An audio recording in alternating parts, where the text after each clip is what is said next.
Ahí estamos grabando.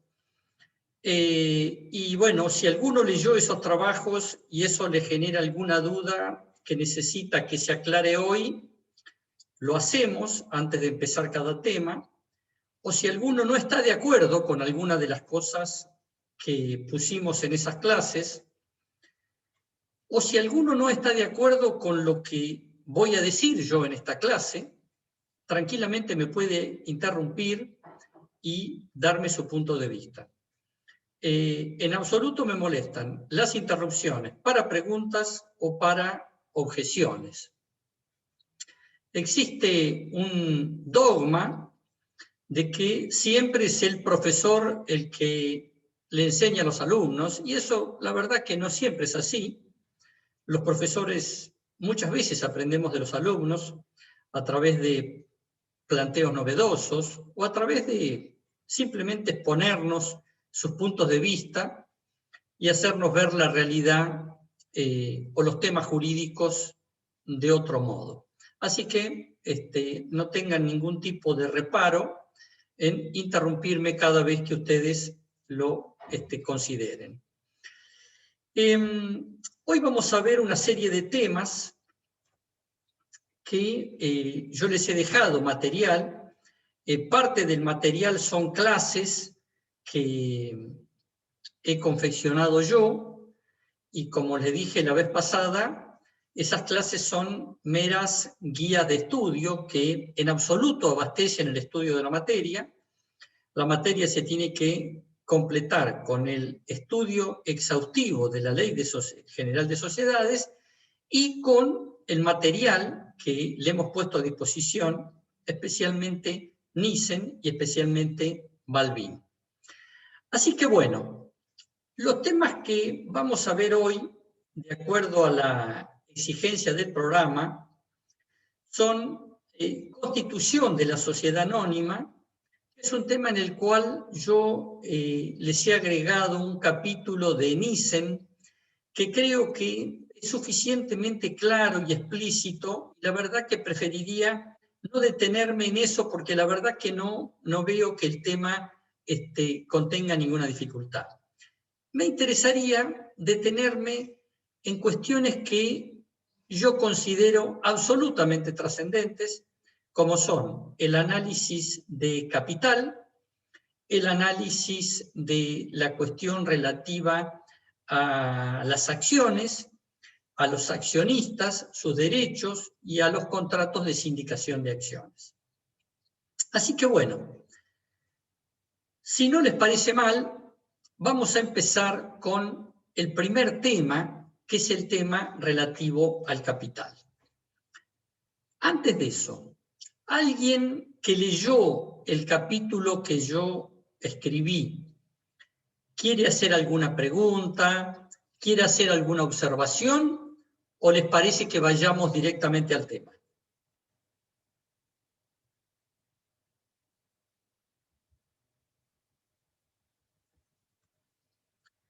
Bueno, arrancamos entonces. Capital. El artículo 1 de la Ley de Sociedades dice que habrá sociedad cuando una o más personas en forma organizada se obliguen a hacer aportes para aplicarlos a la producción o intercambio de servicios, etcétera, etcétera. Se obliguen a efectuar aportes. Se obliguen a efectuar aportes. Va a decir que la aportación es un elemento determinante, un elemento específico del contrato de sociedad, y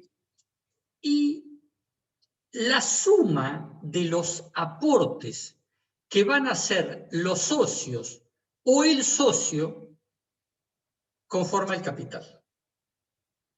La suma de los aportes que van a hacer los socios conforma el capital.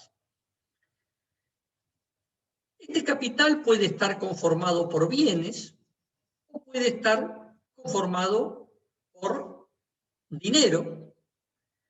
Y esta suma de elementos que constituye el capital social y que se integra con los bienes que se aporten, determina la participación de cada socio en los resultados, en las deliberaciones y en la liquidación, según lo vamos a ver ahora en unos minutos. Cuando yo constituyo una sociedad, necesariamente, por imperio del artículo 11 de la Ley General de Sociedades, esa sociedad tiene que llevar un capital. Y ese capital debe estar expresado en una cifra. El capital mínimo para constituir una sociedad en este momento es 100.000 pesos. Vale decir que los socios aportamos dinero, somos dos socios, aportamos 50.000 pesos cada uno y constituimos una sociedad. Esta sociedad va a tener un capital de 100.000 pesos. Esta cifra de 100.000 pesos va a permanecer para siempre o hasta que los socios decidan modificarla. Pero es una cifra permanente que no depende de la suerte de los negocios. Pero resulta que esta sociedad que constituí por 100.000 pesos recibe un aporte y recibe una máquina que vale 200.000 pesos. Vale decir que a los 100.000 pesos originales yo le sumo una máquina que vale 200.000 pesos.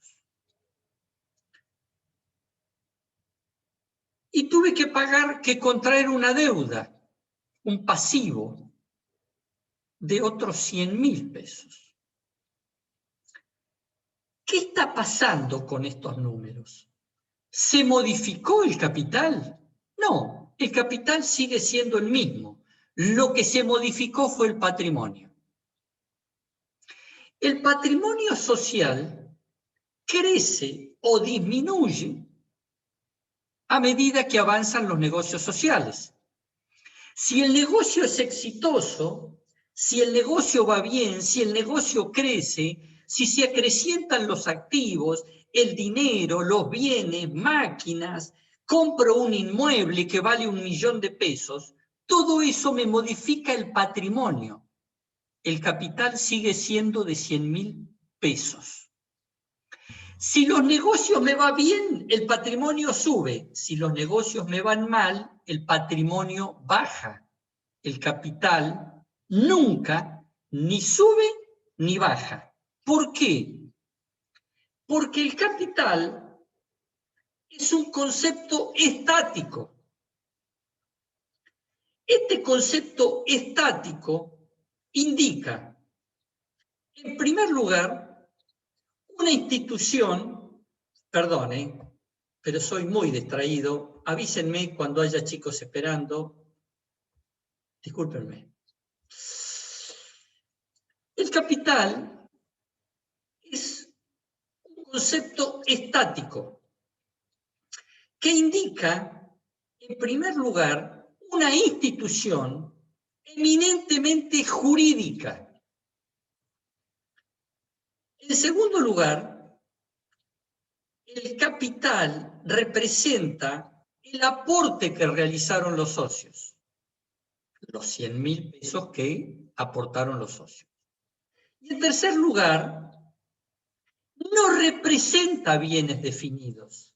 El capital es un elemento jurídico de cómputo. ¿Y el patrimonio? El patrimonio es un concepto dinámico. El capital es un concepto estático. El patrimonio es un concepto dinámico. ¿Por qué? Porque es una realidad económico-financiera. Disminuye si los negocios van mal, aumenta si los negocios van bien. El patrimonio puede ser menor o mayor que el capital. Yo puedo tener un patrimonio muy pequeño o puedo tener un patrimonio muy grande. Mi capital siempre va a ser el mismo. La determinación numérica no es fácil y exacta como el capital. Yo el capital sé siempre, al tomar un estatuto social y al ver un balance, yo sé inmediatamente cuál es el capital. ¿Y cómo hago para saber cuál es el patrimonio? Tengo que esperar el balance de fin de año, porque el patrimonio cambia día a día, cambia momento a momento. Depende de los bienes que yo le incorpore o de los bienes que le reste. Repito, el capital es un concepto estático. El patrimonio es un concepto dinámico. El capital es un concepto jurídico. El patrimonio es una realidad económica. ¿Y de qué me sirve el capital? ¿Qué función tiene el capital? El capital tiene dos funciones. El capital tiene una función que es una función económica. La función económica que tiene el capital es la de servir como elemento generador de la actividad económica de la empresa. La gran utilidad de la sociedad anónima, que es el motor de la vida económica moderna, es que permite la agrupación de capitales para poder generar riqueza. Vale decir que la primera función que cumple el capital en la sociedad anónima y en todas las sociedades es un elemento generador de la actividad productiva de la empresa. Salvo excepciones rarísimas, yo no puedo emprender un negocio sin capital de trabajo. Yo necesito emprender un negocio, tengo que comprar una máquina, tengo que alquilar un local, tengo que contratar personal, tengo que pagarle al escribano que constituyó la sociedad, necesito plata. Esa es la función primaria del capital, ser el elemento generador de la riqueza. ¿Qué otra función tiene el capital?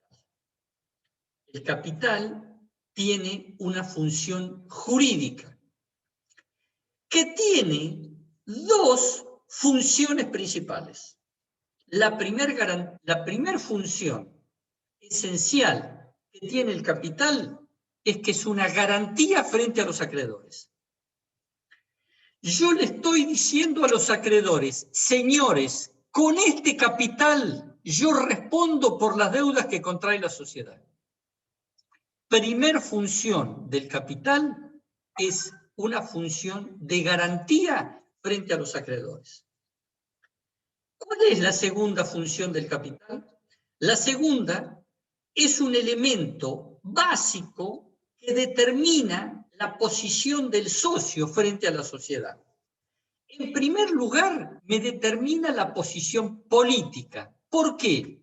Porque de acuerdo a la cantidad de acciones que tenga el socio, va a tener mayor o menor predominio en las decisiones. Si yo tengo una sociedad, como la del ejemplo, con un capital de 100.000 pesos,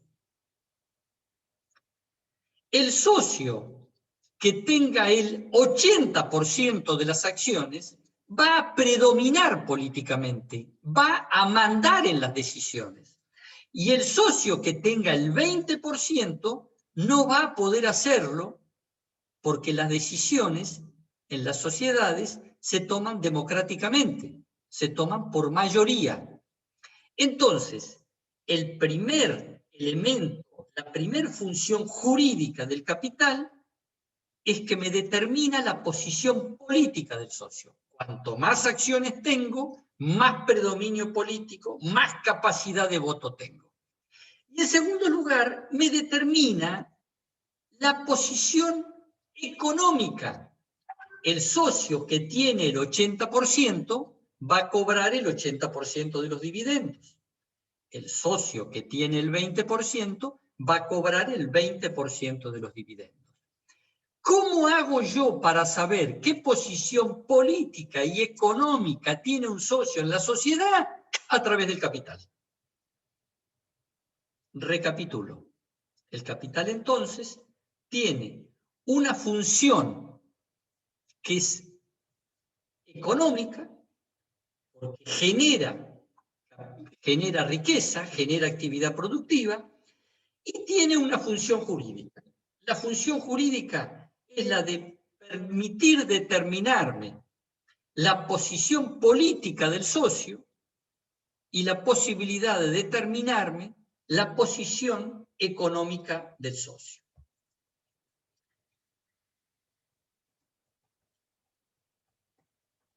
Hay algunos autores, Rubio, por ejemplo, sostiene que el concepto de capital referido a la sociedad anónima es un concepto eminente y casi exclusivamente jurídico, porque es una cifra de responsabilidad que garantiza a los acreedores la existencia de un activo que responda a la exigencia del pasivo. Pero también el capital tiene un concepto contable. ¿Por qué tiene un concepto contable? Porque ya lo vimos en la clase pasada, las sociedades tienen la obligación de llevar contabilidad. Hay un viejo concepto contable que dice que siempre el activo debe ser igual al pasivo. A eso se le llama el concepto de la partida doble. Si yo tengo un activo de 100 pesos y tengo un pasivo de 80, significa que tengo bienes por 100 pesos, dinero, vehículos, máquinas por 100.000 pesos, pero debo 80.000 pesos. ¿Está bien? La resta, el activo menos el pasivo, me da el patrimonio neto. Repito, si yo tengo un activo de 100.000 pesos y tengo un pasivo de 80.000 pesos, tengo un patrimonio neto de 20.000 pesos. ¿Por qué? Porque el patrimonio neto es activo menos pasivo. Esto se utiliza para llevar adelante estos principios de la contabilidad y podría llegar a sostenerse que la ecuación en realidad activo es igual a pasivo, se podría decir del siguiente modo: activo es igual a pasivo más patrimonio neto. El activo es 100, el pasivo es 80 y el patrimonio neto es 20. Activo es igual a pasivo más patrimonio neto. ¿Se entendió? Insisto, me interrumpen cuando quieran. ¿Qué principios informan el concepto de capital social? ¿Qué principios informan el concepto de capital social? Número 1, principio de unidad. ¿Qué significa principio de unidad? Principio de unidad significa que el capital tiene que ser único. Yo no puedo tener una sociedad con dos capitales. Y si la sociedad tiene sucursales, no importa, aunque tenga 20 sucursales. El capital es único, no lo puedo dividir. Es un concepto singular. La unidad es una característica, es un principio del capital social. Segundo principio, principio de determinación. ¿Qué significa el principio de determinación? Significa que el capital debe estar fijado en una forma exacta y precisa. el capital no puede estar fijado en una cifra difusa. Yo fijo el capital en el contrato social en la suma de 100.000 pesos, en la suma de 1 millón de pesos, en la suma de 20 millones de pesos. Una cifra exacta, una cifra única que señale numéricamente el monto y tiene que estar expresado, por supuesto, en moneda de curso legal. Tercer principio, principio de efectividad. ¿Qué es el principio de efectividad? El capital debe existir realmente y debe equivaler a aportaciones efectivas. ¿Qué pasa si yo aporto a la sociedad un vehículo que vale 20.000 pesos y le adjudico un valor de 100.000? Estoy falseando la realidad. Estoy engañando a los acreedores porque les estoy diciendo que tengo un capital de 100 cuando en realidad tengo un capital de 20. Por eso, el principio de efectividad me requiere que el capital exista realmente, que responda a aportaciones efectivas. Acuérdense ustedes, ya vieron ustedes aportes y vieron la forma en que se determinan los aportes en la anónima. En primer lugar, deben ser obligaciones de dar susceptibles de ejecución forzada. Número 1. Número 2, están establecidas en la ley las formas de evaluar los aportes. La ley no quiere que yo sobrevalúe los aportes. No quiere que yo aporte un auto usado que vale 20.000 y diga que vale 100.000. La ley quiere evitar eso. Quiere procurar una evaluación objetiva de las acciones. ¿Por qué esta exigencia tan imperiosa en las sociedades anónimas no existe en la sociedad colectiva? Pregunto. Porque es una sociedad de capital, o sea, los socios responden limitadamente a los aportes que realizaron. En las sociedades de personas, los socios responden personalmente. Entonces la ley dice, no me importa demasiado el capital que aporten. Si yo tengo el patrimonio de cada uno de ellos que me responde por las deudas. En la anónima o en la SRL no ocurre eso. Porque los socios no responden personalmente por las deudas. La única garantía que tienen los terceros es el capital social. Por eso la ley es tan estricta, es tan rigurosa con los aportes en la anónima.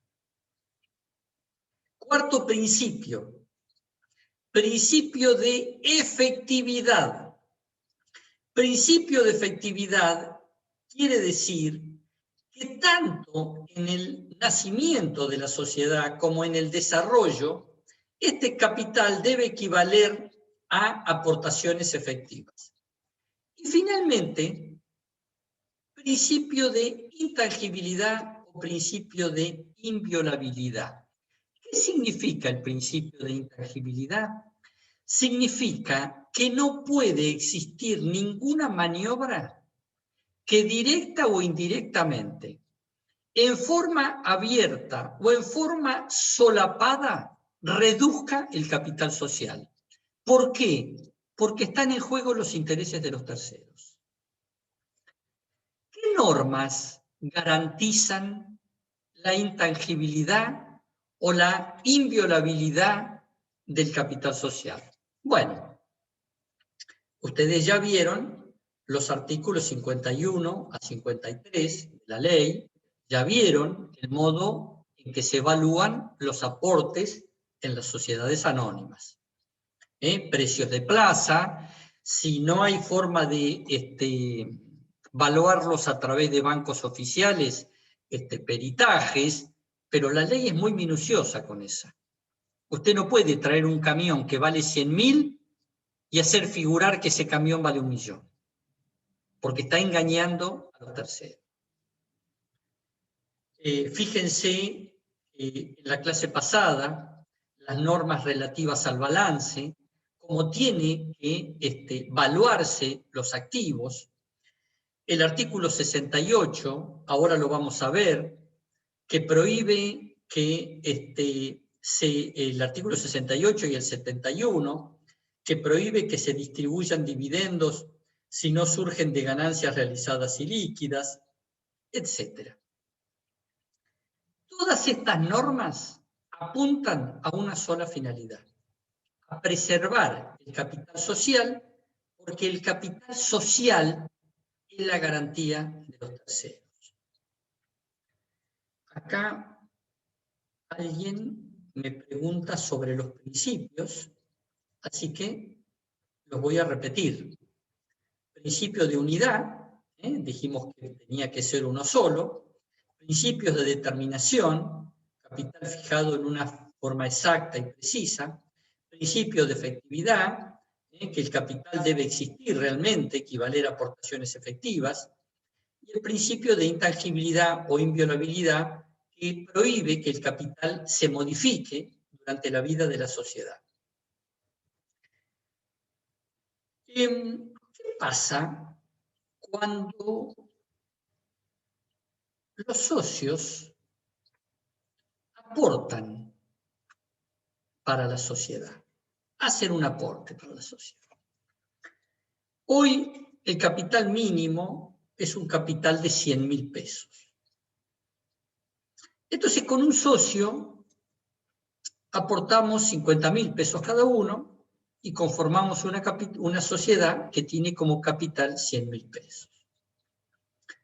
¿Cuál es el objeto social? Fabricación en escala de transatlánticos. Con 100.000 pesos. ¿Hay alguna chance de que yo pueda realizar mi objeto social con ese capital? Bueno, hay una doctrina que nació en Europa y que ha sido recogida por muchos autores acá en la Argentina, que se llama la doctrina de la infracapitalización. Doctrina de la infracapitalización. ¿Qué significa esto? Significa que cuando una sociedad está inapropiadamente capitalizada, o sea, el capital que yo le aporté es notoriamente insuficiente para el cumplimiento del objeto social, se dice que esa sociedad está infracapitalizada. ¿Y cuál sería la consecuencia de la infracapitalización? La consecuencia de la infracapitalización sería la responsabilidad de los socios por las obligaciones sociales. ¿Está en la ley esto? No está en la ley, es doctrina, pero es una doctrina prevalente. La doctrina más autorizada de la Argentina opina que frente a una sociedad infracapitalizada hay responsabilidad personal de los socios. Aunque se trate de una anónima, aunque se trate de una anónima, aunque se trate de una SRL, aunque se trate de una SRL. ¿Qué tipo de infracapitalización hay? Hay dos clases de infracapitalización. Nosotros decimos que hay infracapitalización nominal cuando la sociedad cuenta con fondos suficientes para desarrollar su objeto. ¿Es suficiente la plata que tiene? Sí, pero los socios no la aportaron como capital, sino que le hicieron préstamos a la sociedad. Eso está mal, porque las cifras que debieron haber ido al capital están dadas en préstamo, o sea que en cualquier momento las retiro. Eso no es garantía para los terceros. Eso se le llama infracapitalización nominal. Y hay infracapitalización sustancial cuando los socios no dotan a la sociedad del capital suficiente. El ejemplo que les puse de la sociedad de 100.000 pesos dedicada a la fabricación en escala de aviones de larga distancia, ¿no? O de transatlánticos, habíamos dicho. Bueno, doctrina de los autores, doctrina prevalente. Yo voy salteando los temas que me parece en los que puede haber dificultades y no en los temas... ¿Sí? ¿Cómo no? ¿Podría repetir, por favor, los tipos, la nominal y la otra cómo era? Mucho gusto. Nosotros hablamos de infracapitalización nominal cuando la sociedad cuenta con fondos, pero esos fondos no provienen de su capital, sino que los socios hicieron una sociedad con un capital de 100.000 pesos y después le dieron préstamos a la sociedad. La sociedad cuenta con un capital financiero, sí cuenta con un capital financiero, pero no proviene de su capital, proviene de préstamos que le hicieron los socios. Eso es un subterfugio, porque en cualquier momento esos socios retiran la plata prestada y la sociedad queda infracapitalizada y los terceros no tienen ninguna garantía. Y hablamos nosotros también de la infracapitalización sustancial o material con el caso de este ejemplo, de la sociedad de 100.000 dedicada a la fabricación en escala de transatlánticos. ¿Qué otro concepto me da la impresión a mí que puede generar dificultad? Los conceptos de capital suscripto y capital integrado. ¿Qué significa capital suscripto y qué significa capital integrado? En las sociedades anónimas, yo puedo constituir una sociedad de 100.000 pesos y no integrar totalmente los 100.000. Puedo integrar solamente una parte, que no puede ser menos del 25%, y el resto en un plazo no mayor de 2 años. Eso lo vamos a ver ahora. Cuando yo constituyo una sociedad por 100.000 pesos, con mi socio, que vamos a aportar 50.000 pesos cada uno, nos obligamos a aportar 100.000 pesos. Eso significa suscribir. Suscribimos 100.000 pesos de capital. Pero ¿cuánto pusimos efectivamente? Solamente el 25%. El resto lo vamos a aportar, tal cual nos autoriza la ley, en un plazo no mayor de 2 años. ¿Qué significa suscribir? Significa comprometerse. En el estatuto social donde constituí la sociedad, me comprometí a aportar 100.000 pesos. ¿Cuánto puse efectivamente? El 25%. Vale decir que ese capital está suscripto en su totalidad, pero integrado en un 25%. ¿Se entendió? Diferencia entre capital suscripto y capital integrado. Eso cuando hablamos de dinero. Cuando hablamos de bienes, cuando hablamos de inmuebles, cuando hablamos de vehículos, de máquinas, yo tengo que suscribir e integrar el 100%. Repito, cuando el contrato es en efectivo, yo tengo que aportar, estoy obligado a aportar no menos del a integrar no menos del 25% y el resto en un plazo no mayor de 2 años. Pero suscribo el 100%. Cuando se trata de bienes, suscribo el 100% e integro el 100%. No puedo decir, yo suscribo un capital de 100.000, entrego ahora una máquina que vale 50 y dentro de 2 años otra máquina que vale 50. Eso está prohibido. Los bienes se integran el 100% en el acto. Esta diferencia es solamente para el dinero en efectivo.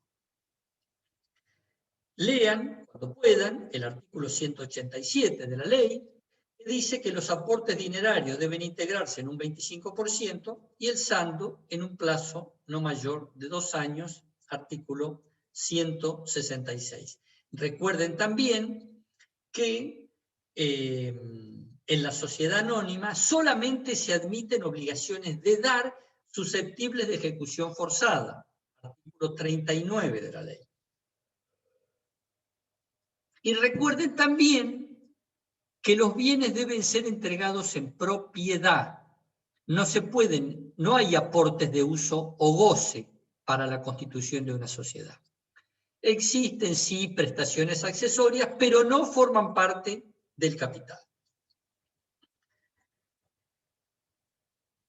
Dijimos que el capital era inmutable, que el capital no se modificaba. Sí, perdón.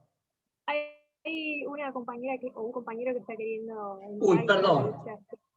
¿Que quiere entrar? Sí, perdón, sí, perdón. Les pido un favor. Avísenme cuando alguien quiere entrar, porque ya les he demostrado que no presto atención a eso. Así que les pido, avísenme.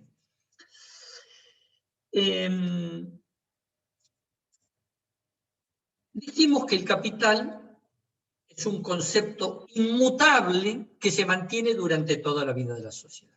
Eso no quiere decir que por decisiones políticas de la sociedad el capital se pueda aumentar o el capital se pueda disminuir, pero requiere una decisión de los socios. ¿Cómo se llama la reunión de socios en la anónima? ¿Asamblea de accionistas? Asamblea, ¿qué es el órgano de qué? ¿De administración? No, de gobierno. Recuerden ustedes el esquema que hicimos la clase pasada. Los accionistas, en el esquema propuesto por la ley, que no es ni de cerca la realidad, pero el esquema que nos propuso la ley 19.550 era: inversores son señores que ni siquiera viven en el país, que aportaron dinero para una determinada empresa. Esos señores se reúnen una vez al año en asamblea. Ese es el órgano de gobierno. ¿Quién gerencia la sociedad? ¿Quién administra la sociedad? A la sociedad la administra el directorio, que son los funcionarios designados por los accionistas. Los accionistas, cuando se reúnen, conforman la asamblea, que es el órgano de gobierno, y los directores, cuando se reúnen, conforman el directorio, que es el órgano de administración. ¿Quién representa a la sociedad? El presidente del directorio. ¿Y cómo hacemos para que los directores ajusten su conducta a la ley y al estatuto? Los vigilamos. ¿Cómo los vigilamos? A través del órgano de fiscalización. Sindicatura o consejo de vigilancia. Esos son nuestros tres órganos. Órgano de gobierno, órgano de administración, representación en el presidente y órgano de fiscalización. Esta idea, grábensela, porque les va a servir para entender qué función cumple cada uno. Si no, cuando estudien asamblea o cuando veamos directorio en la clase que viene, les va a costar entender el concepto. Estas tres funciones hay que grabárselas y pensar como pensó el legislador de la 19.550. Hoy la realidad marca que hay un porcentaje abrumador. Yo creo haber leído estadísticas de un 97-98% de sociedades pequeñas y un mínimo porcentaje de sociedades abiertas o de grandes sociedades. Pero el concepto es este. Este es el esquema que pensó el legislador de la 19.550. Bueno, volviendo al tema del capital. Dijimos que el capital era inmutable, pero que la asamblea lo puede modificar. ¿El capital lo puede modificar alguien que no sea la asamblea? No, los únicos que pueden modificar el capital son los accionistas reunidos en asamblea. Algunas condiciones del aumento los puede resolver la asamblea ordinaria y otras condiciones las puede resolver la asamblea extraordinaria. Vamos a hablar ahora rápidamente, porque el tiempo se nos va volando, del aumento de capital. El aumento de capital, ustedes lo van a ver en el artículo 188 de la Ley de Sociedades. ¿Qué etapas deben cumplirse para poder aumentar el capital? Etapa número 1. Tiene que haber una reunión de socios. Tiene que haber una asamblea. Asamblea ordinaria si se aumenta el capital hasta el quíntuplo. Asamblea ordinaria si se aumenta el capital hasta el quíntuplo. Asamblea extraordinaria si se aumenta el capital por encima del quíntuplo. Esto lo tiene que decir el estatuto. Se reúne la asamblea de accionistas y la asamblea de accionistas dice: tenemos un capital que se formó en el acto constitutivo por 100.000 pesos. Vamos a llevar este capital a 1.000.000 de pesos. O sea, que vamos a aumentar el capital en 900.000 pesos. ¿Estamos todos de acuerdo? ¿Todos levantan la mano? Y todos votan por sí. La asamblea decidió aumentar el capital en 900.000 pesos, que sumados a los 100 originales, me va a conformar un capital de 1.000.000 de pesos. Ese aumento de capital, como es una reforma de estatuto, la tengo que inscribir en el Registro Público de Comercio. ¿De qué formas puedo aumentar el capital? Las formas de aumentar el capital pueden ser, número 1, efectivas aportaciones de los socios. Los socios dicen: nosotros vamos a aportar los 900.000 pesos del aumento de capital. Somos 2 socios que aportamos 50.000 y 50.000 y ahora vamos a aportar 450 y 450. Primera forma de aumentar el capital. Segunda forma de aumentar el capital, por capitalización de reservas. ¿Qué significa eso? Ustedes recuerdan cuando vimos en la última clase la cuestión de los balances, a través del estado de resultados, me dicen si al final del ejercicio yo gané plata o no gané plata. El estado de resultados es el que me marca si yo gané dinero o perdí dinero. El estado de situación patrimonial me da una visión estática del negocio. El estado de situación patrimonial me dice cuánto tengo de activo y cuánto tengo de pasivo. Tengo 1.000.000 de pesos de activo, tengo 800.000 de pasivo, tengo un patrimonio neto de 200.000 pesos. Esa es la visión que me da el estado de situación patrimonial. Pero yo necesito saber si en el ejercicio gané o perdí. Esa visión me la da el estado de resultados. Me dice: señor, en este ejercicio usted facturó 10 millones de pesos y gastó 7 millones de pesos. Vale decir que a usted le quedó una ganancia de 3 millones de pesos. Esa es la finalidad del estado de resultados. Esa ganancia que surge del estado de resultados, yo puedo distribuirla entre los accionistas en forma de dividendos, o puedo reservarla. ¿Por qué podría yo no distribuir las ganancias entre los accionistas? Porque me quiero comprar una máquina. Si yo pudiera comprar una máquina, mejoraría la producción e incrementaría la facturación. Entonces, señores, no nos llevemos plata. Estos 3 millones los vamos a destinar a comprar una máquina. Lo reservamos. A eso, ¿cómo se le llama? se les llama reservas facultativas, porque son reservas que decidieron hacer los socios en lugar de distribuírsela entre ellos. Profe, Sí. ¿quién aconseja esa reserva? ¿El directorio? Claro, está perfecta la pregunta. El directorio es el que le sugiere, porque decide la asamblea. El directorio dice, señores accionistas, recuerden que los accionistas vinieron del exterior, vinieron a esta asamblea y dijeron, señores directores, ¿qué pasó en este ejercicio? Bueno, miren, este ejercicio nos fue maravillosamente bien, porque facturamos 10 millones, gastamos en personal, luz, gas, compra de mercaderías, gastamos solamente 7 millones.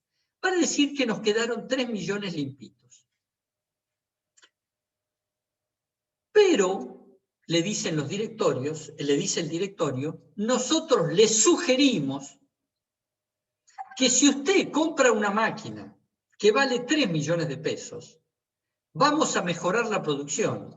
Y el año que viene, en vez de facturar 10 millones, vamos a facturar 20 millones. ¿Quién toma esa decisión? La asamblea. ¿Quién se la sugiere? El directorio. Muy bien la pregunta. Pero yo podría decidir hacer reservas por otro motivo. El directorio me dice, mire, usted ganó, las ganancias del ejercicio son 3 millones de pesos. Y la verdad que no hay ninguna máquina para invertir ni nada que se le parezca. Pero nos terminan de notificar un juicio laboral. Porque un empleado tuvo un accidente y se cortó la mano. Y es un juicio de 3 millones de pesos.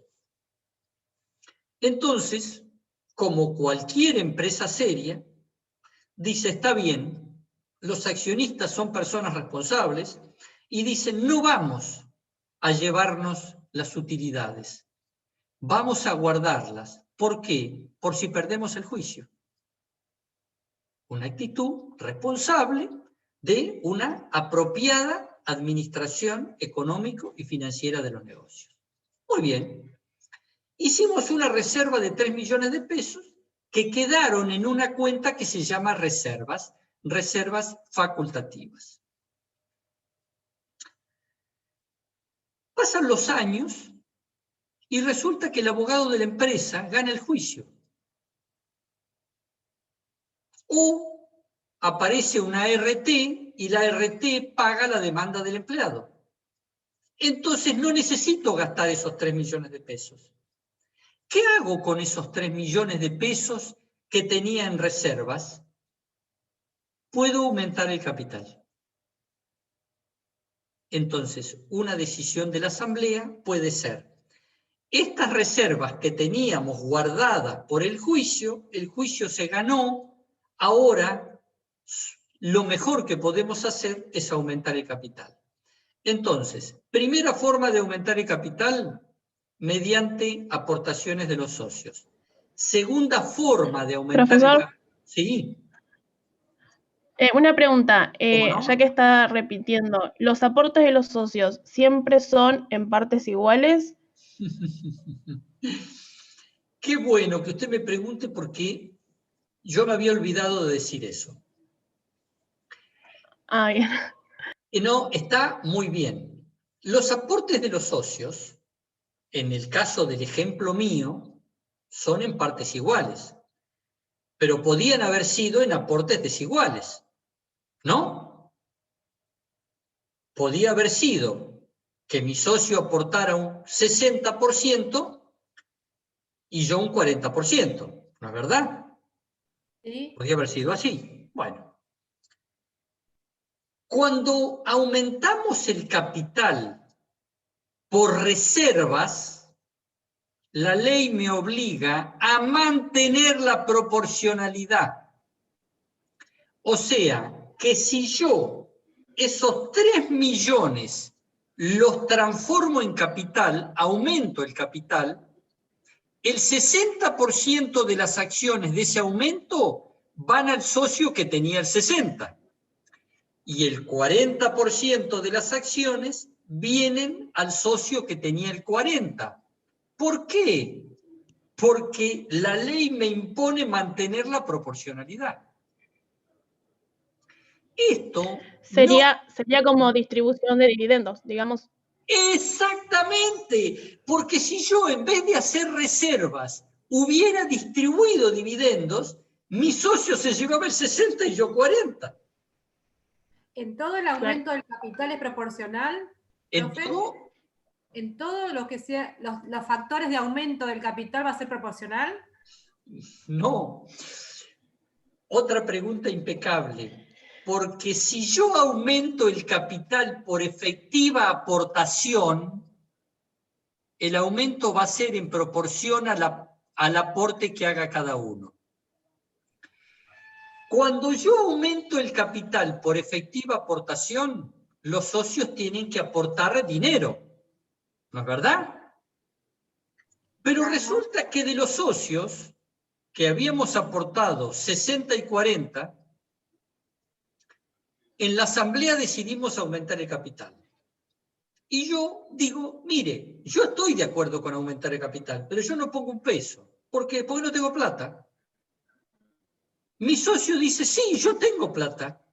Entonces él aporta lo que hubiera tenido que aportar yo. Y acrece su participación. Pero eso es justo, porque él aportó más plata que yo. Pero cuando se capitalizan reservas, si no se mantuviera la proporcionalidad, sería una injusticia. Porque como dijo vuestra compañera, eso seguiría la misma proporción que la distribución de los dividendos. Entonces, impecable las intervenciones. Cuando se hace aumento de capital por efectiva aportación, la proporción va a depender de cuánto aporte cada uno. Puede un socio no aportar nada y el otro aportar todo. Cuando el aumento se hace por capitalización de reservas, la ley obliga a mantener la participación de cada uno. Lo mismo ocurriría si yo capitalizo utilidades. Llegó el momento del balance. Vamos a probar el balance, sigamos con el mismo ejemplo. Tuve una ganancia de 3 millones. Los socios dicen, no vamos a cobrar utilidades, vamos a capitalizar las utilidades. Estas utilidades las transformamos en capital. Lo mismo que hicimos con las reservas. La ley me obliga a mantener la proporcionalidad. Y hay otra forma de aumentar el capital que se llama por revalorización del activo. ¿Qué significa el aumento de capital por revalorización del activo? De acuerdo a determinadas pautas de la técnica contable, los bienes que se incluyen en el balance sufren lo que se denomina una amortización. ¿Por qué? Porque a medida que pasan los años, se supone que el bien que está teniendo un uso sufre una desvalorización. Por ejemplo, en el caso de los inmuebles se amortizan un 10% por año. Entonces, yo tengo incorporado al balance un inmueble que lo compré por 1 millón de pesos. Y el inmueble me figura en el balance igual a 1 millón de pesos. Al año siguiente, ese inmueble no va a valer 1 millón, va a valer 900.000, porque le resté el 10%. Y así sucesivamente. Cuando lleguen 10 años, ¿cuánto va a valer ese bien? 0. Nada, porque está totalmente amortizado. Entonces, en los balances de las sociedades, los activos fijos, los inmuebles, los vehículos, las máquinas, están expresados a un valor muy pequeño por efecto de las amortizaciones. ¿Se entendió? Entonces, llega un momento que la sociedad dice, Cada vez que voy al banco a sacar un préstamo me dicen, escúcheme, ¿cómo le voy a dar un préstamo a usted si usted tiene un capital de miseria? Entonces, ¿qué dicen los accionistas? Vamos a aumentar el capital. Y para eso, ¿cómo hacemos para aumentar el capital? Revaluamos los activos. Hago una tasación del inmueble. ¿Cuánto vale el inmueble? Y hoy el inmueble vale 30 millones de pesos. Muy bien. ¿Cuánto valen los autos? Y los autos valen 10 millones de pesos. ¿Y cuánto valen las máquinas? Y las máquinas valen hoy 10 millones de pesos. ¿Qué hago? Aumento el capital en 50 millones. Y voy al banco con un patrimonio exuberante. ¿Por qué? Porque no hice más que sincerar mis valores. O sea, el Claro, no capital es ficticio, es real. es real. Yo no estoy engañando a nadie. Le estoy diciendo a los acreedores, mi patrimonio es este. Claro. Tal cual. Profe, Sí. igualmente cuando se amortizan los bienes, ¿eso no va reflejado como un resultado negativo? O sea, no entiendo cómo modificaría el monto del capital en la contabilidad la amortización de los bienes. Está perfecta la pregunta.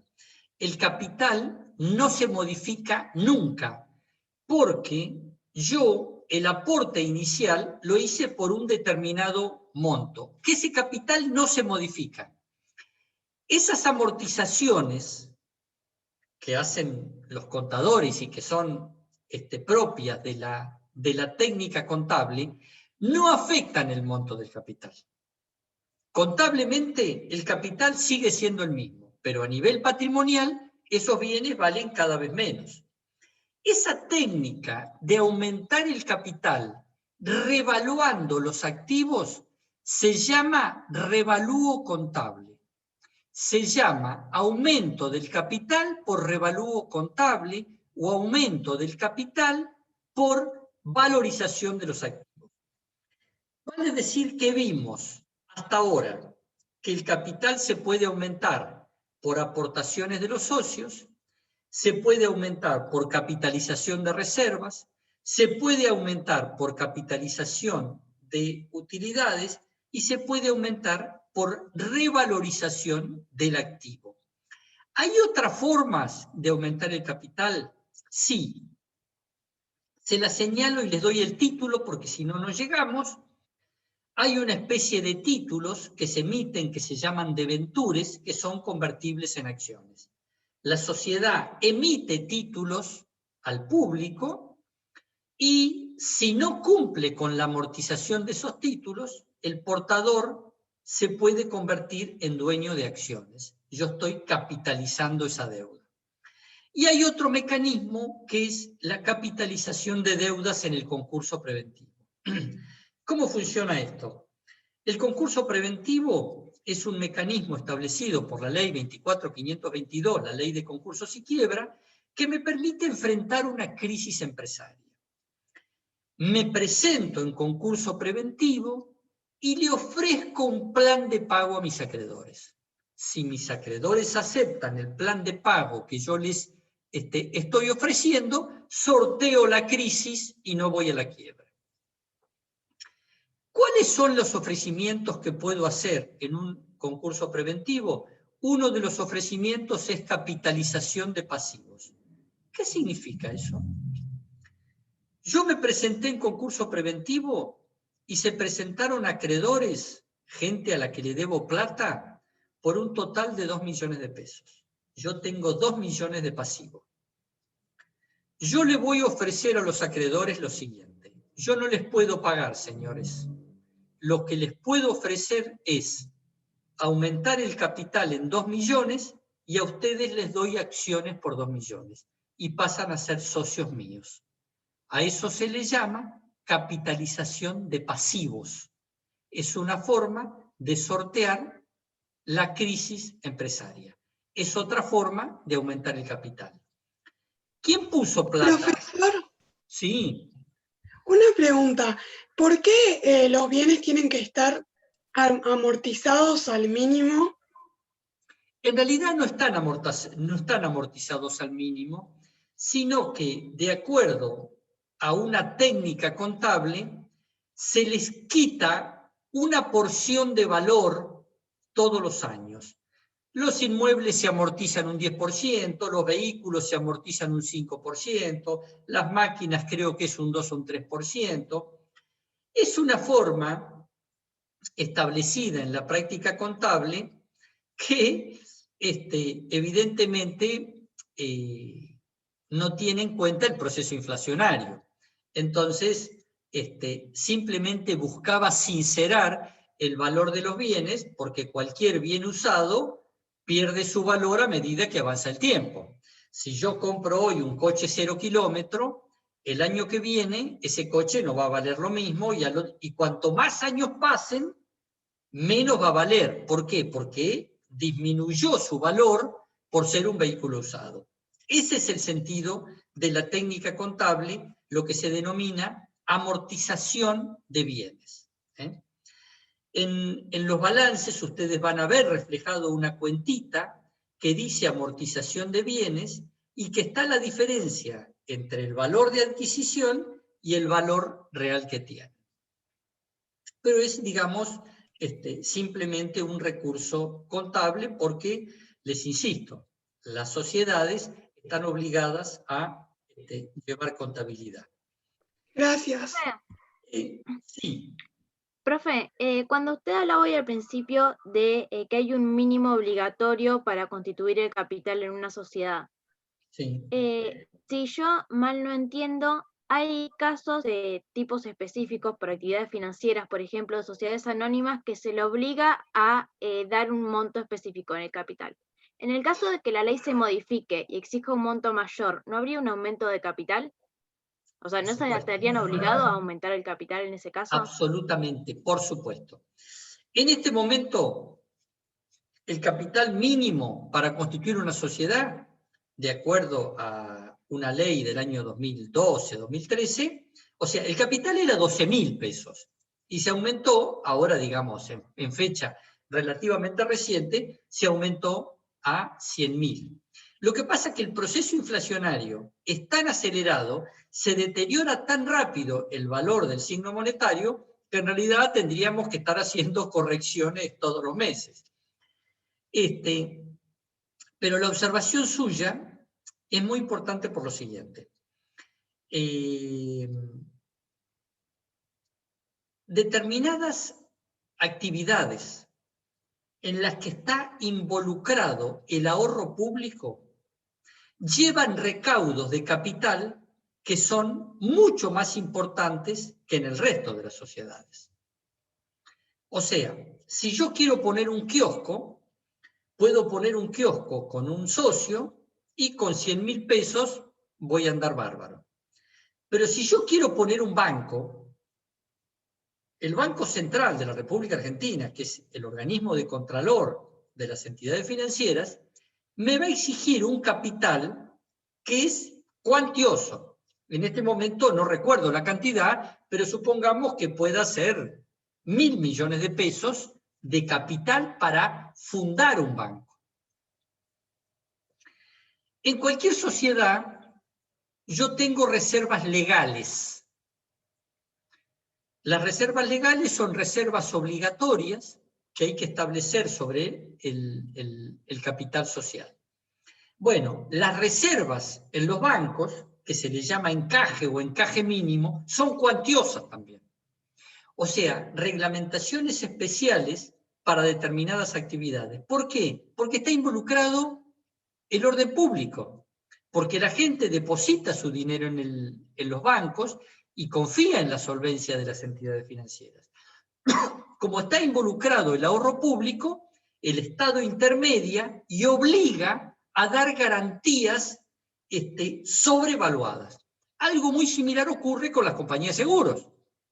La Superintendencia de Seguros de la Nación impone recaudos de capital que son tan importantes como los bancos, y también le impone reservas mínimas de capital, que es muy parecido al encaje mínimo de los bancos. O sea, digamos que esto de que una sociedad anónima tiene un capital mínimo de 100.000 pesos es, como dijo Laura, relativamente cierto, porque hay actividades que tienen exigencias de capital que son muchísimo más importantes.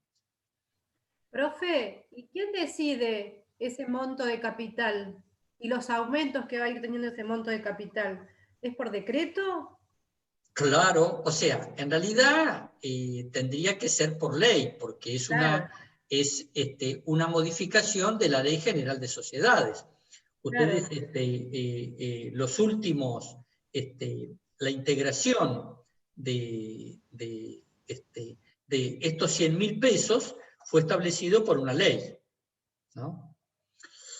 Y por supuesto tendrían que salir, pero bueno, imagínense, tendríamos que sacar una ley por semana, ¿no? Para estar más o menos a tono con las circunstancias, ¿no?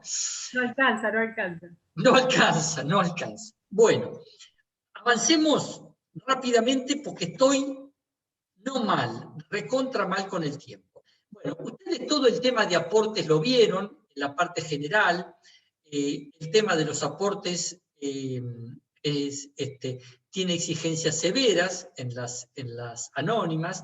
Lean ustedes artículos 192, 193. Y me detengo en un temita que me importa mucho, que es el derecho de preferencia. ¿Qué significa el derecho de preferencia?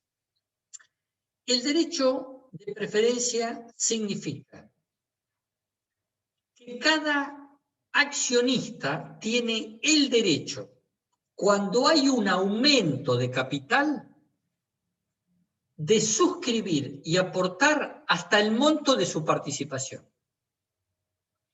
Yo soy socio por un 40%. ¿Van a hacer un aumento de 1 millón de pesos? Yo tengo derecho a aportar hasta 400.000. ¿Cuál es la finalidad de este derecho de preferencia? La finalidad de este derecho de preferencia es no diluir mi participación, que yo no pierda mi derecho económico y político. Yo quiero seguir teniendo el 40% de las acciones.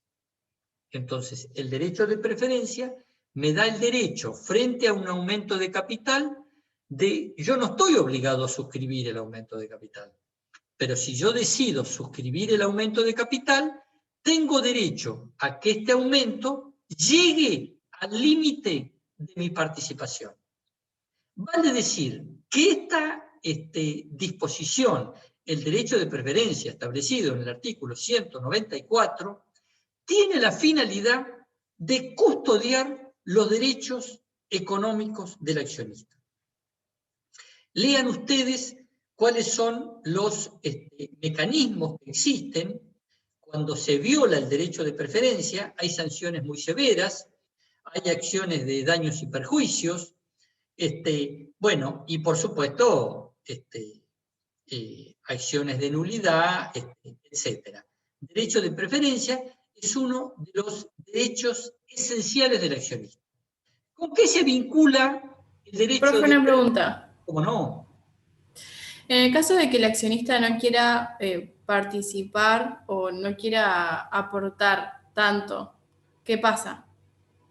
Menos mal que los tengo a ustedes. Menos mal. Si un accionista no quiere aportar, el otro accionista tiene derecho a aportar lo que éste no quiso. A eso, ¿cómo se le llama? Derecho de acrecer.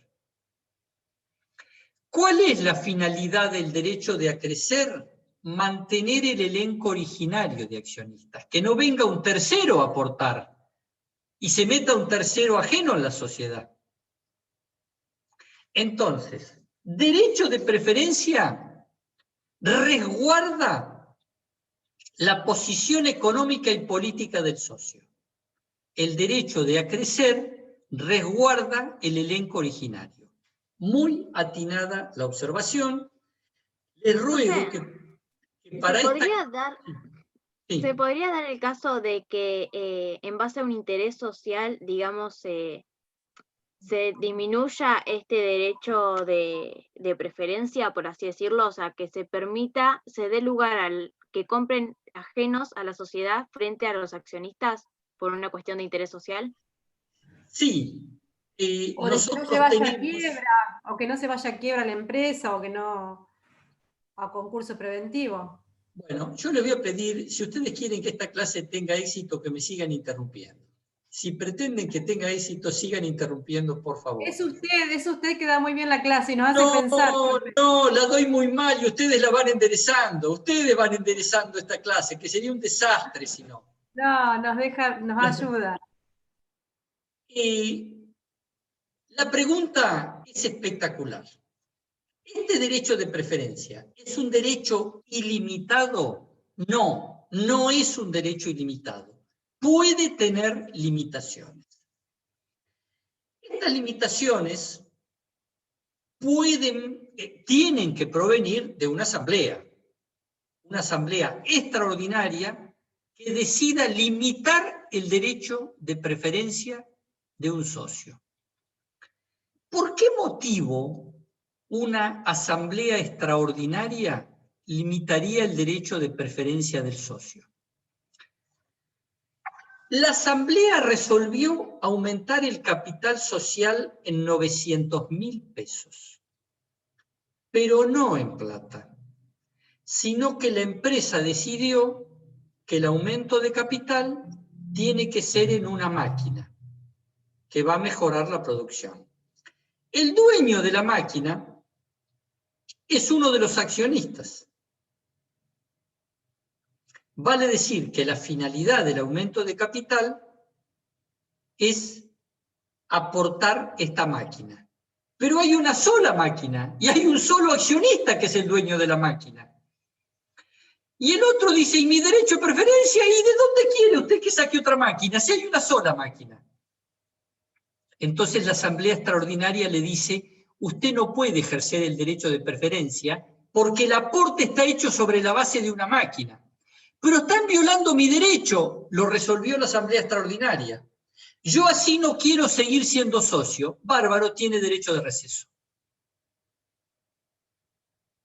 Entonces, una circunstancia extraordinaria, espectacular.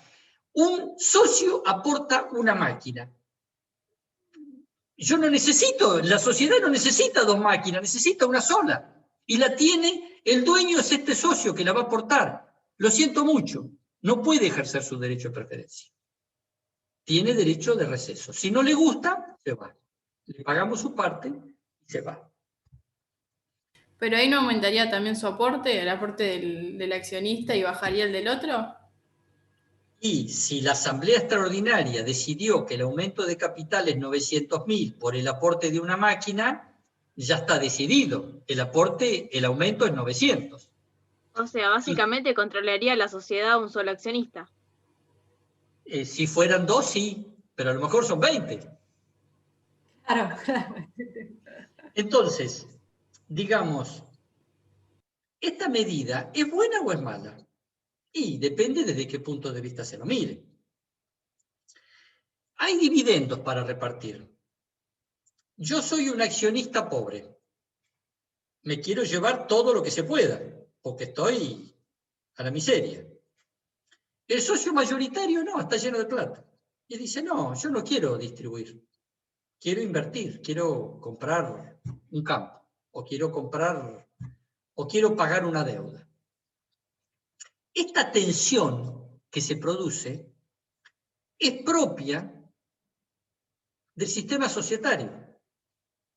En el sistema societario hay permanentemente tensiones entre los intereses de uno y los intereses de otro.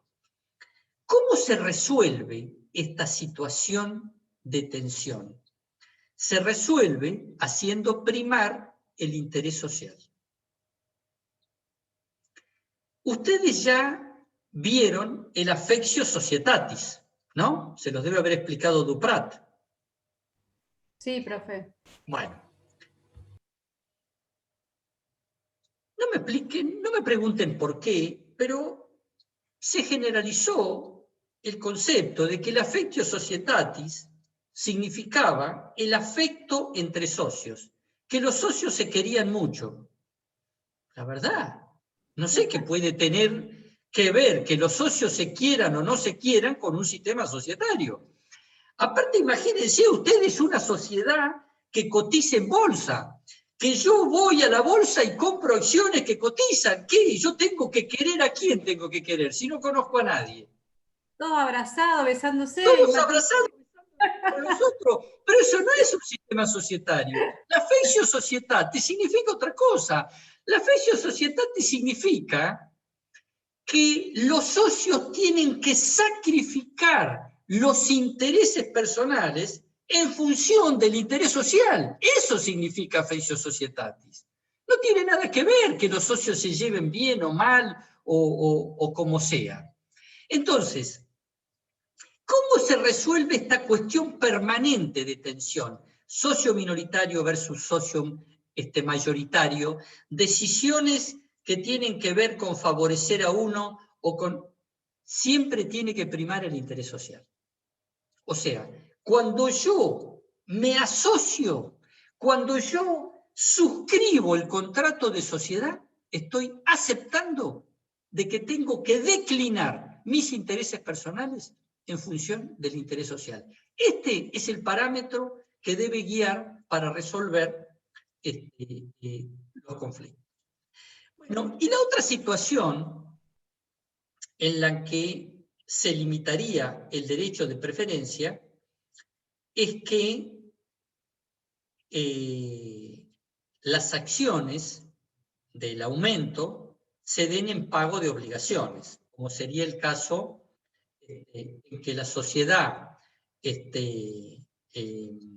en concurso preventivo, entonces le da acciones a sus acreedores.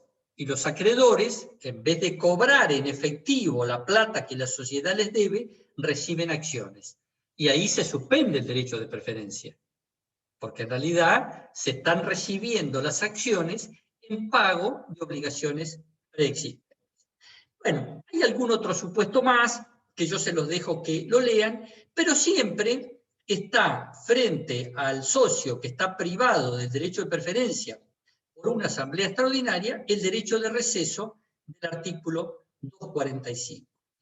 Bueno, y esto, dos palabras, así como el capital se puede aumentar, también se puede reducir.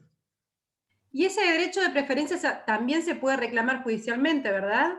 Por supuesto, la omisión del derecho de preferencia implica la posibilidad de un reclamo judicial. Fíjense, las sanciones son tremendas.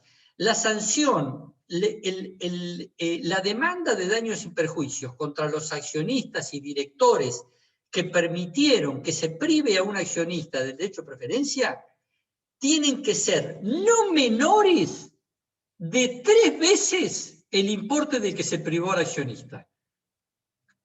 ¿Qué significa esto? Que no menor, puede ser mayor, pero no menos de 3 veces. O sea, una sanción tremenda. Bueno, así como el capital se puede aumentar, también se puede reducir. Pero cuando yo reduzco el capital, estoy deteriorando, ¿qué cosa? El patrimonio. Sí. ¿Qué más? ¿A quiénes estoy afectando si yo reduzco el capital? La garantía de los acreedores. A los acreedores. Porque los acreedores contrataron conmigo que yo tenía un capital de 1 millón y yo reduje el capital. Entonces, ¿la ley qué me exige? Publicar edictos. Claro. Y si nadie se opone, lo puedo reducir. Si los acreedores se oponen, no lo puedo reducir. Porque la reducción del capital implica una pérdida de la garantía de los acreedores. Fíjense en la ley, lean tranquilos artículos 203, 204, 205, 206, reducción voluntaria y reducción forzosa del capital. Bueno, si les digo que estoy atrasado, me quedo corto. Vamos a hablar de las acciones. Les doy el concepto. En la clase está explicitado el concepto de acciones y les dejé un modelo de acción ordinaria para que ustedes vean qué es una acción. y vean cómo los requisitos que establece la ley, los requisitos que tienen que llevar las acciones, cómo están plasmados esos modelos en el modelito que yo les dejé. Pero quiero ir al concepto, porque estamos re mal con el tiempo. Concepto. La acción, nosotros dijimos que si el capital era el aporte de los socios y el capital está representado en acciones, la acción es una parte alícuota del capital. Si yo tengo un capital de 100.000 pesos representado por 100 acciones de 1.000, cada acción me representa una parte alícuota del capital. ¿No? ¿Estamos de acuerdo? Pero a su vez cada acción, es decir, las acciones me representan cuál es el nivel de participación del socio en la sociedad. El socio que tiene 60 acciones tiene el 60% del capital.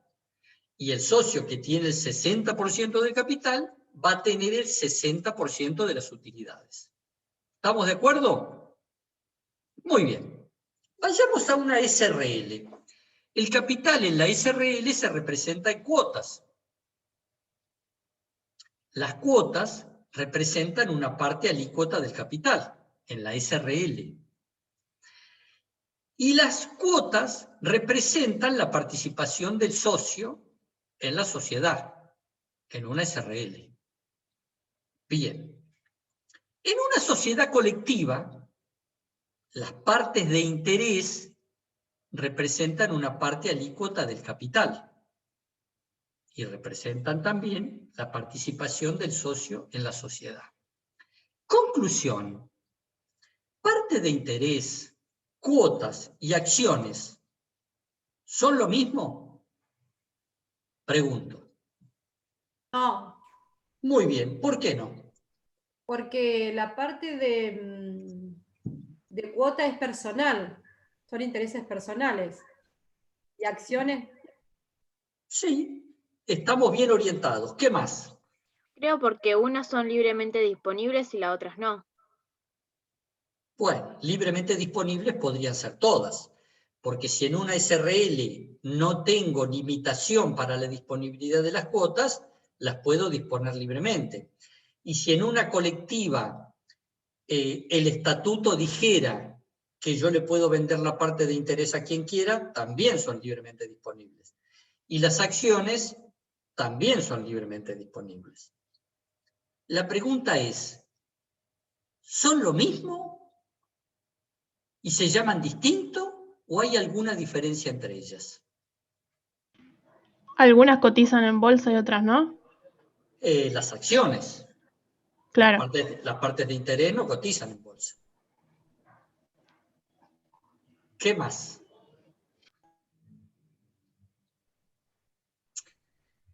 Ustedes vieron, y este concepto me encantaría que lo entendieran, porque es la razón de ser, la estructura de los diferentes tipos societarios.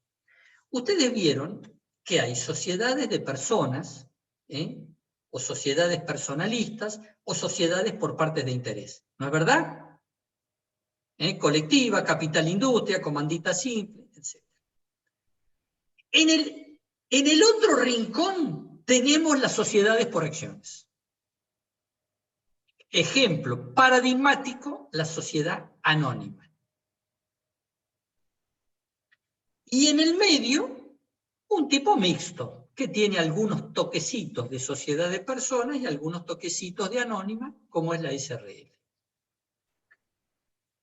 En las sociedades de personas, lo trascendente es el elemento personal. ¿Por qué es lo trascendente el elemento personal? Porque yo hice una sociedad con mi primo y no hubiera hecho una sociedad con ninguna otra persona. Y para mí no es lo mismo tener de socio a mi primo o tener de socio a Juan Pérez. El elemento personalista distingue la sociedad. Y salvo que yo pacte lo contrario, como bien me observaron recién, observó Laura, en la sociedad por parte de interés, si yo no digo nada, para transferir la parte de socio requiero unanimidad. ¿Por qué? Porque son contratos intuito personae. Porque la participación personal del socio es trascendente. Y porque la parte de interés significa que yo soy socio de esta sociedad. ¿Qué pasa en la anónima? En la anónima, la parte personal es indiferente, al menos en la estructura creada por la ley 19.550. Son acciones. ¿Cómo? Son acciones. Son acciones, y las acciones en el esquema de la ley son títulos transferibles libremente. ¿Quién es el accionista? El portador. En las acciones que cotizan en bolsa, yo voy a la Bolsa de Comercio Bahía Blanca, compro una acción de Asindar y yo soy accionista. ¿Y a quién le importa que yo compré una acción de Asindar? El elemento personal no existe. ¿Dónde está el derecho del accionista? Está incorporado al título. En el papel. Dentro del título está el carácter de accionista.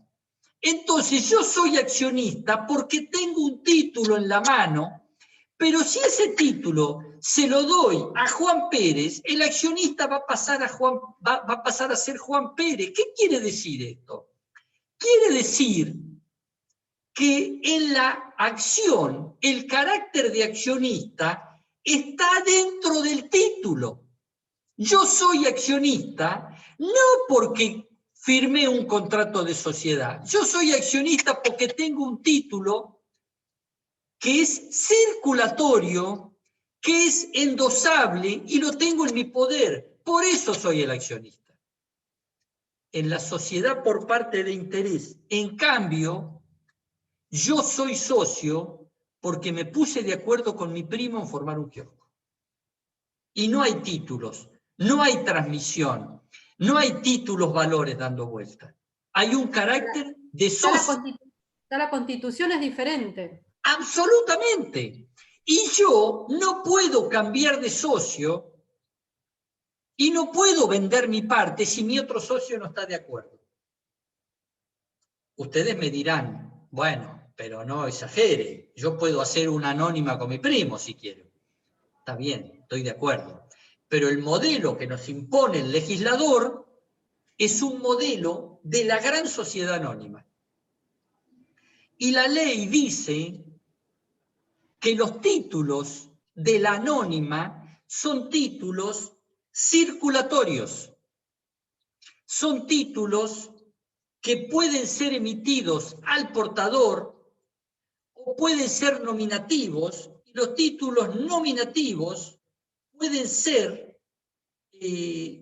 endosables o no endosables. Ustedes ya habrán visto en alguno de los derechos la clasiquísima definición de Vivante de título valor, que título de crédito es el documento necesario para ejercitar el derecho literal y autónomo expresado en el mismo. La clásica definición de Vivante. Eso es una acción. Un título, documento negociable al que se le incorporan los derechos y deberes integrados por el estatus de cada socio. Entonces, el capital de las sociedades anónimas se representa por acciones. Las acciones son la representación documental de la alícuota parte que cada accionista posee en el capital social.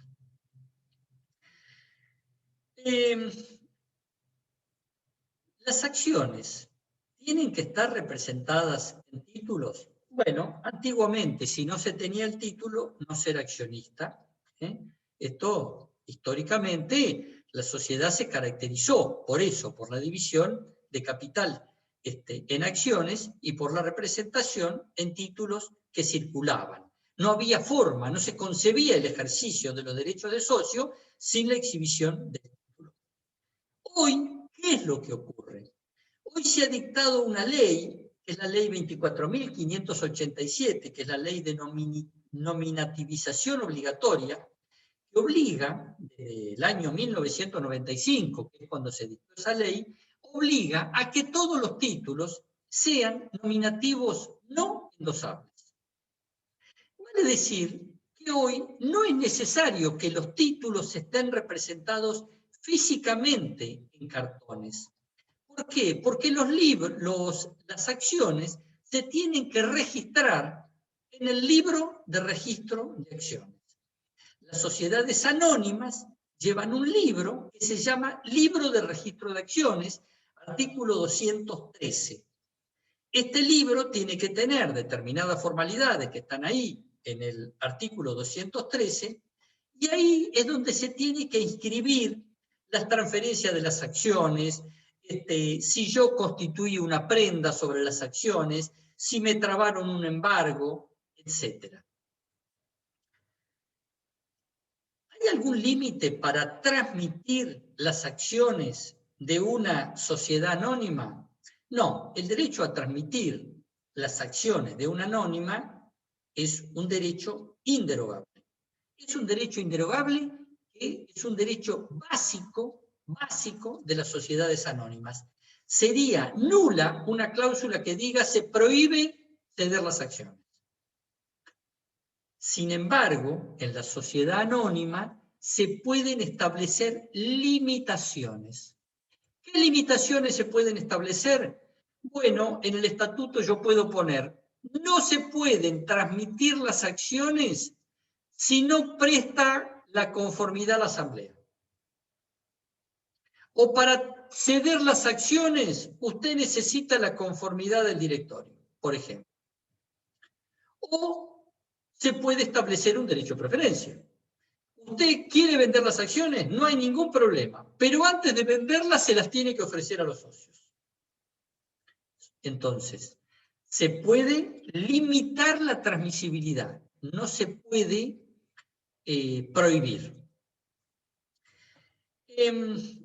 Las acciones, si algún día volviéramos a las acciones al portador, las acciones se transmiten por la mera tradición. Hoy, en virtud de la nominativización, no existen acciones al portador.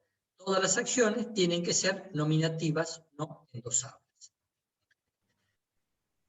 Dos aclaraciones más.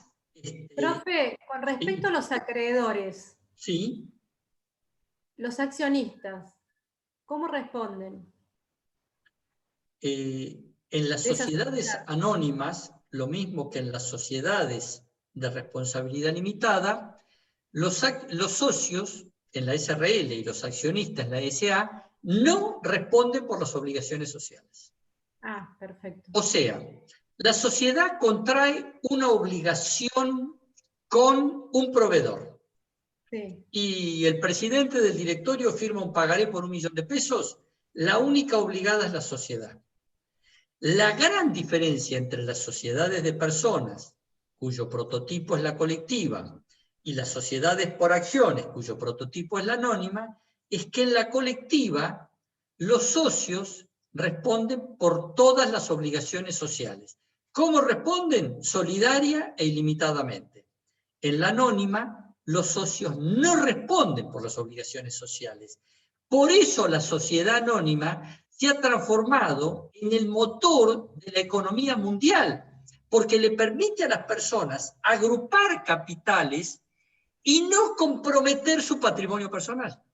Claro, claro, por eso pensaba. Yo constituyo una sociedad anónima. ¿Cuánto capital estoy dispuesto a aportar?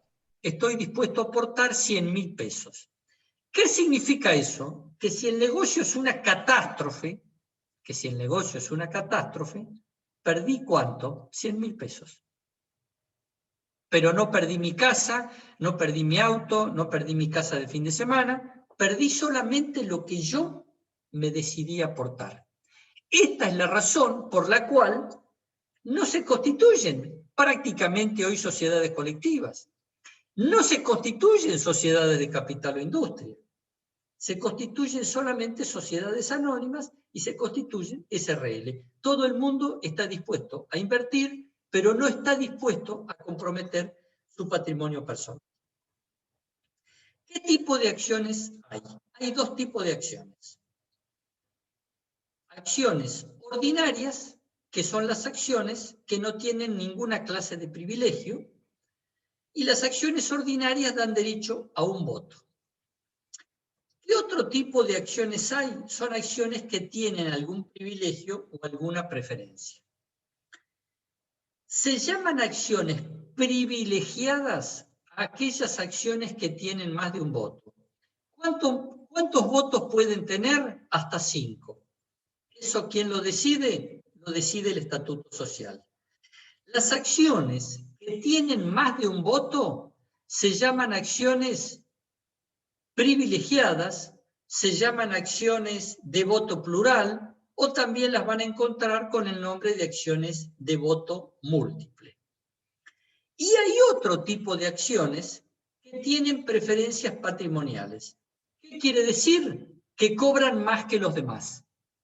Se puede establecer una preferencia patrimonial a la hora de distribuir dividendos. Las acciones ordinarias van a cobrar tanto y las acciones preferidas, o sea, las acciones que tienen privilegio patrimonial, van a cobrar más.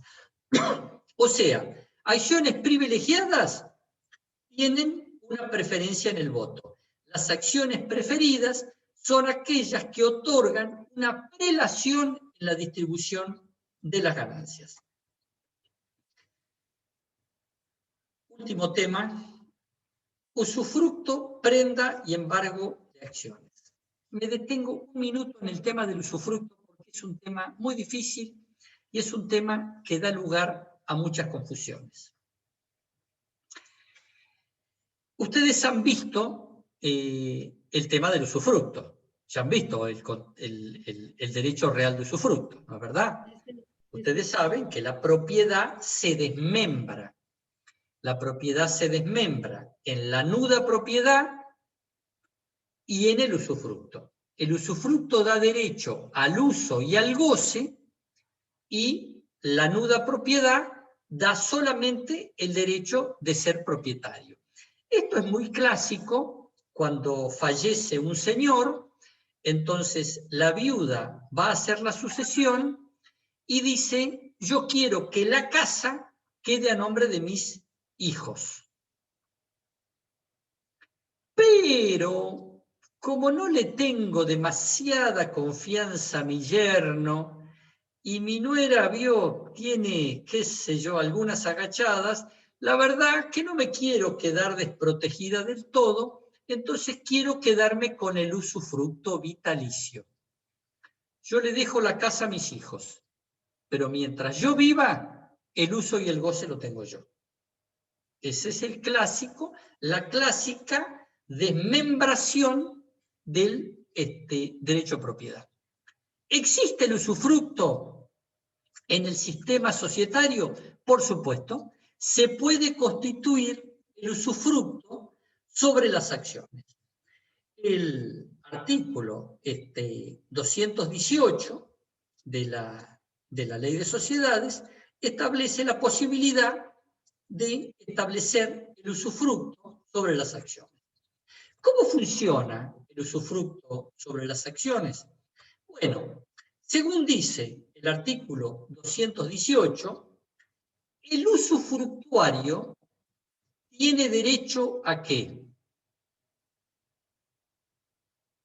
Pregunto. A usar las acciones. A usar las acciones. Sí. Al uso y goce de los derechos de esas acciones. O sea, a cobrar los dividendos. Claro. El usufructuario se queda con el derecho cuando llega el cierre del ejercicio, se aprueban las ganancias y tiene derecho de quedarse con las ganancias. Pero el titular de las acciones sigue siendo el nudo propietario. ¿No es verdad? Claro. ¿Qué dice el artículo 218? dice, el usufructuario tiene derecho a percibir las ganancias obtenidas durante el usufructo. Este derecho no incluye las ganancias pasadas a reserva o capitalizadas, pero comprende las correspondientes a las secciones entregadas por la capitalización. Si hay ganancias, si hay un aumento de capital, el usufructuario percibe las ganancias de las nuevas acciones.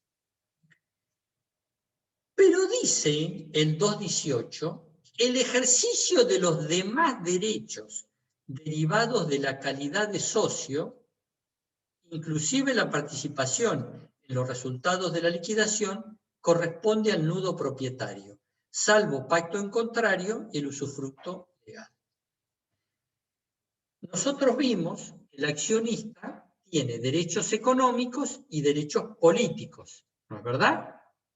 Los derechos económicos es el derecho a cobrar los dividendos, y los derechos políticos es el derecho a ir a las asambleas, a votar, es el derecho a aprobar el balance, derecho a examinar los libros. Tiene derechos políticos, no económicos, porque los económicos los tiene el usufructuario. La ley dice, salvo pacto en contrario. ¿Qué quiere decir salvo pacto en contrario? Salvo pacto en contrario querrá decir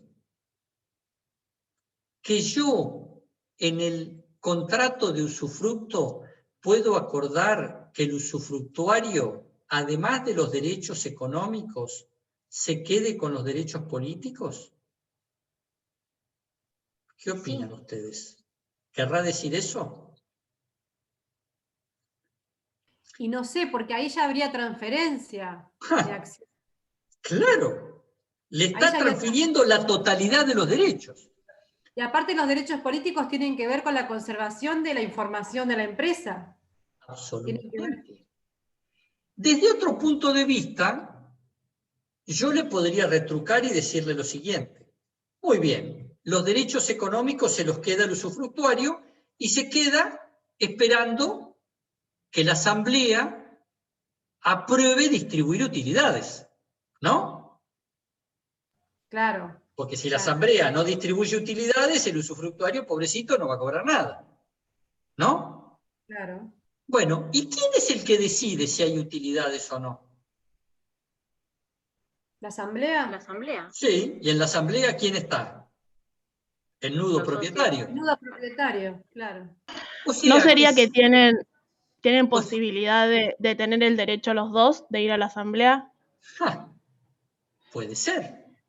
Pero yo... Es que si con el tema de las prendas de las acciones se le puede otorgar a un acreedor el derecho a ejercer el derecho político, ¿por qué no se le puede otorgar también un usufructuario?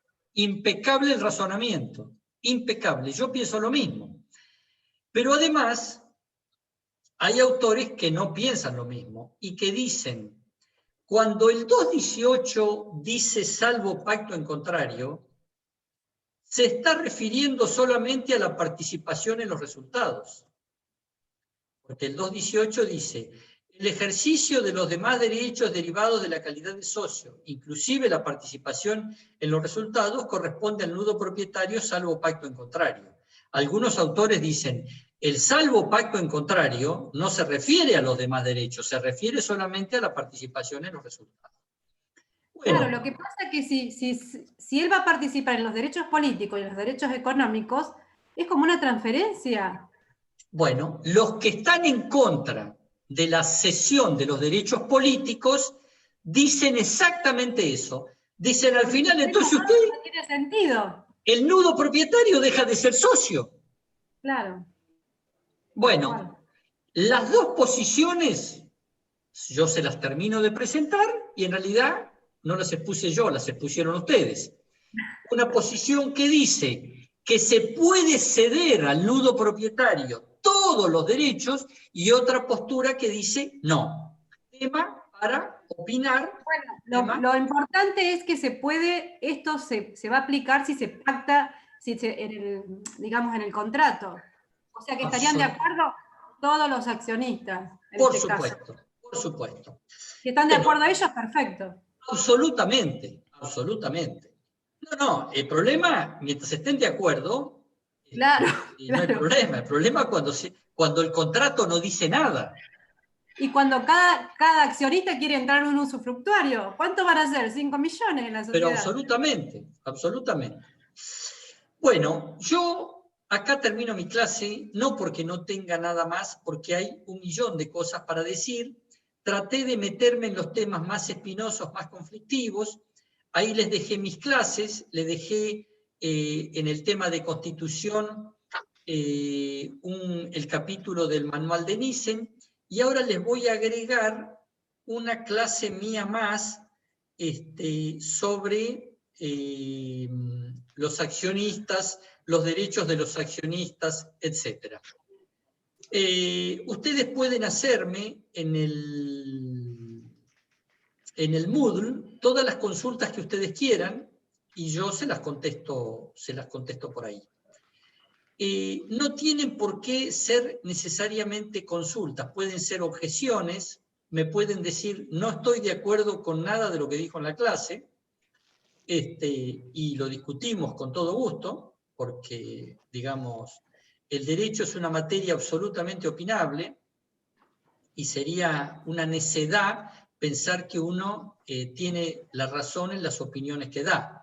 Así que, a través del, ¿cómo se llama eso que está en el Moodle? Que no es el chat, el foro.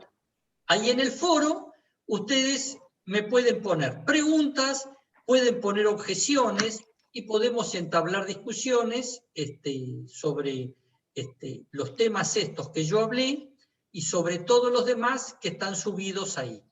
Para la próxima clase voy a hacer lo mismo que hice ahora. Voy a subir las clases, les ruego encarecidamente que las lean, que lean los artículos, porque es mucho más productiva la clase cuando nosotros vamos a ver los temas conflictivos, a hacer preguntas o a discutir, porque digamos, el ámbito universitario es un ámbito de discusión, es un ámbito para intercambiar opiniones, que eso es valioso absolutamente para todos, por supuesto para los alumnos, y ni qué hablar para los profesores.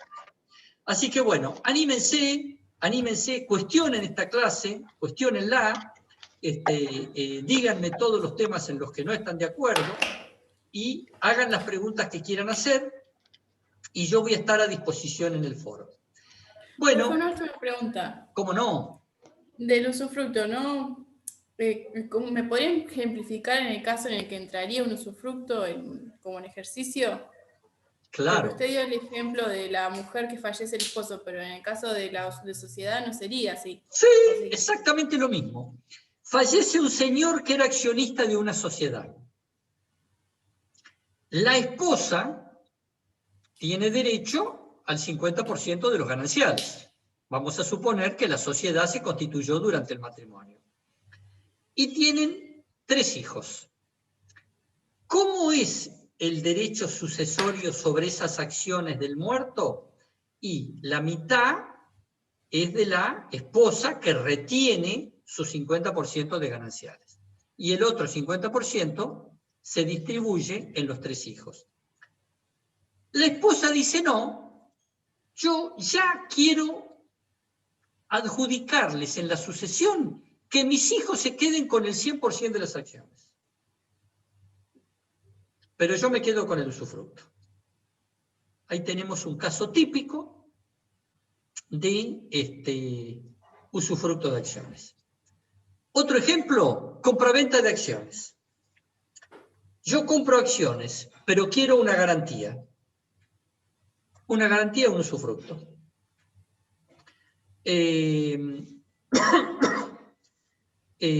Un convenio de venta donde yo digo, no quiero comprar la totalidad, compro el usufructo y después, si esto anda bien, compro el resto. O sea, hay infinidad de negocios de usufructo de acciones. Claro, ahora sí. Muchas gracias. Al contrario, ¿alguna otra pregunta, muchachos? No, bueno, profe, vaya a cenar. Bueno, muchachos, ha sido un gustazo compartir esta clase con ustedes. Los veo en la próxima.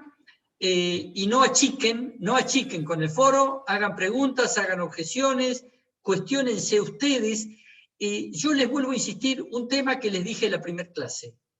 Hay que preguntarse por qué y por qué. No hay que estudiar, no hay que memorizar, es todo por qué.